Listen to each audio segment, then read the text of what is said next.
Assalamualaikum warahmatullahi wabarakatuh. Perkenalkan, nama saya Surya Jaya Atmaja. Nomor induk mahasiswa saya adalah 289215038. Untuk prodi saya adalah manajemen dengan dosen pengampu adalah Bapak Dr. Andes Haji Warman Marcel, SEMM. Saya akan coba menjelaskan mengenai materi kuliah pendidikan Pancasila dan Kewarganegaraan. Pancasila sebagai jati diri, yaitu landasan pendidikan Pancasila dan kewarganegaraan. Untuk poin yang pertama yaitu Pancasila ditinjau dari landasan historis.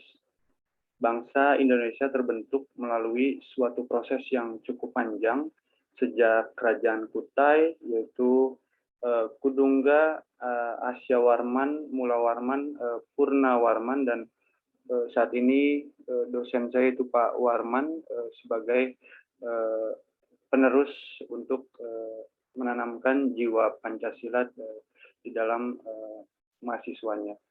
Kemudian juga dilanjutkan kepada Kerajaan Sriwijaya, Majapahit, sampai datangnya bangsa lain yang menjajah Indonesia. Selama ratusan tahun bangsa Indonesia berjuang menemukan jati dirinya, yang digunakan sebagai filosofi hidup dan bangsa yang dirumuskan dan disahkan menjadi dasar negara Indonesia. Yang sekarang kita kenal sebagai Pancasila dan tiada lain sebagai nilai-nilai kehidupan bermasyarakat, berbangsa, dan bernegara. Puncak kejayaan terjadi di masa pemerintahan Raja Purnawarman.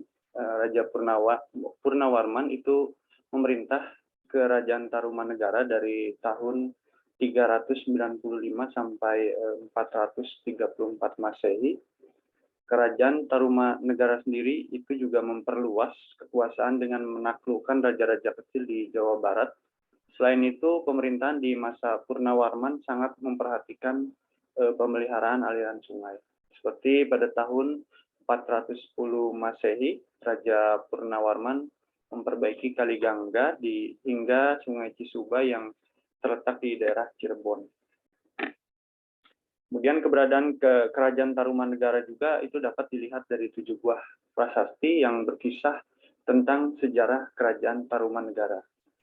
Sebagian besar prasasti itu ditemukan di daerah Bogor, dan penamaan dari 7 prasasti tersebut didasarkan pada lokasi penemuan masing-masing prasasti.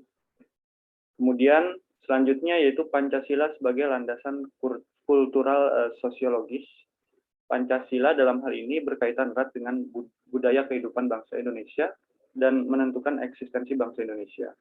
Selain itu, selain sikap mental, tingkah laku ataupun amal perbuatan setiap bangsa Indonesia harus mencerminkan dari sila-sila Pancasila. Karena nilai-nilai budaya Pancasila ada dan tumbuh sebagai budaya bangsa Indonesia. Kemudian yang selanjutnya yaitu Pancasila sebagai landasan yuridis. Sebagai landasan yuridis, Pancasila itu tercantum dalam pembukaan Undang-Undang Dasar tahun 1945. Pancasila adalah dasar negara Republik Indonesia. Hal ini berarti bahwa Pancasila dipergunakan sebagai dasar hukum dan pedoman dalam mengatur pemerintahan dan penyelenggaraan negara. Isi dan tujuan dari semua perundang-undangan di Indonesia harus berdasarkan Pancasila. Kemudian Pancasila sebagai landasan filosofis. Falsafah itu berasal dari bahasa atau kata Yunani yaitu philosophia, di mana untuk philos berarti mencintai atau mencari, sementara sophia berarti kebijaksanaan atau kebenaran. Ya. Secara harfiah, falsafah itu berarti mencintai kebenaran. Istilah filsafat dalam bahasa Arab adalah falsafah, atau menurut Farabi, ahli filsafah Islam, falsafat ialah ilmu pengetahuan tentang alam maujud atau tidak nyata, bagaimana hakikat yang sebenarnya. Sementara bentuknya, sifatnya, wujudnya artinya nyata. Kemudian Pancasila sebagai suatu sistem filsafat. Sistem adalah suatu kesatuan bagian-bagian yang saling berhubungan, saling bekerja sama untuk tujuan tertentu, dan secara keseluruhan merupakan suatu kesatuan yang utuh.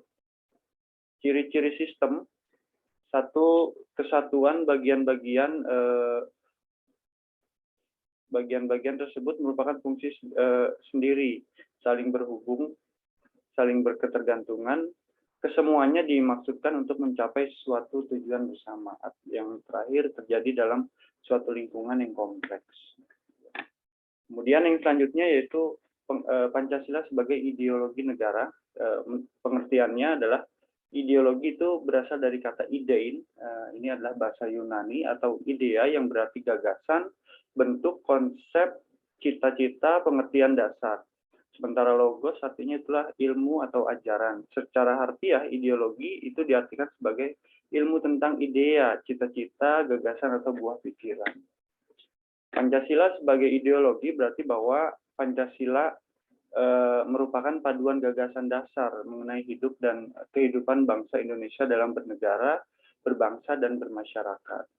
Pancasila bukanlah ideologi yang tertutup bagi ide baru dan realitas. Ideologi Pancasila mengakui ada pergeseran dan perubahan nilai sebagai pertanda adanya dinamika masyarakat untuk mencapai kemajuan. Pancasila adalah ideologi terbuka, itu berarti Pancasila harus dikembangkan secara kreatif dan dinamis untuk dapat menjawab tantangan zaman yang terus berubah. Caranya adalah dengan mengembangkannya melalui konsensus nasional, melalui interpretasi yang kritis, menjadi ideologi yang dinamis sejalan dengan perkembangan kehidupan masyarakat, bangsa, dan negara, sekaligus mengupayakan agar realita baru tersebut tetap dijiwai nilai-nilai Pancasila.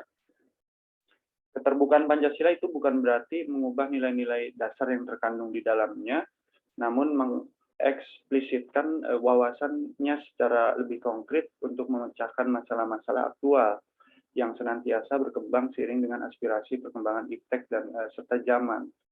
Bagi suatu bangsa dan negara, ideologi adalah wawasan, pandangan hidup atau falsafah kebangsaan dan kenegaraannya.